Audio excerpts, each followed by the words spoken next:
Hi friends, இந்த வீடியோவில் என்ன பார்க்க போகிறோன்னா மிது பாப்பாவுக்கு மொட்டை எடுக்க போகிறோம். அதை தான் இந்த வீடியோ ஃபுல்லாக பார்க்க போகிறோம். வீடியோவை ஃபுல்லாக பாருங்கள். அப்போ தான் கவி மிதுவோட சேட்டைகளை பார்த்து என்ஜாய் பண்ண முடியும். இது மிதுவுக்கு 2வது மொட்டை. ஃபஸ்ட்டு மொட்டை அவங்க அப்பா குலசாமிக்கு போட்டாச்சு. இது எங்கள் குலசாமிக்கு போட போகிறோம். போகிற வழி எங்கும் பார்த்தா ஒரே பச்சை பசேல்னு வயல்களெல்லாம் பார்க்கவே ரொம்ப அழகாக இருந்துச்சு. அதே மாதிரி கோவில் பக்கத்தில் ஒரு குளம் ஃபுல்லாக தாமரை பூத்து குலுங்குனுச்சு. அதை பார்க்கவே இன்னும் ரொம்ப அழகாக இருந்துச்சு. அந்த இடத்த விட்டு வர்றதுக்கு எங்களுக்கு மனசே இல்லை, அந்த அளவுக்கு காற்று குழுன்னு இருந்தது. முடிக்கு மிது பாப்பா ரொம்ப அழுதாங்க. அதனால் இந்த முடிக்கும் அழுவாங்கன்னு நினச்சோம். ஆனால் நாங்கள் நினச்சது நடக்கலை. மிது பாப்பா லைட்டாக சினுங்க கூட இல்லை.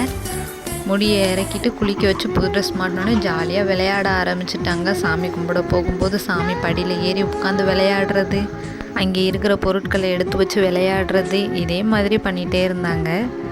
மிது பாப்பா கிட்ட சாமியை கும்பிடு அப்படின்னு சொன்னோம்னா அழகாக 2 கையையும் எடுத்து சாமி கும்பிடுறாங்க. அதனால் வர்ற வரைக்குமே நாங்கள் சாமி கும்பிடு மிது சாமி கும்பிடுன்னு சொல்லி அவங்க சாமி கும்பிடுறத பார்த்து ரசிச்சுக்கிட்டே இருந்தோம்.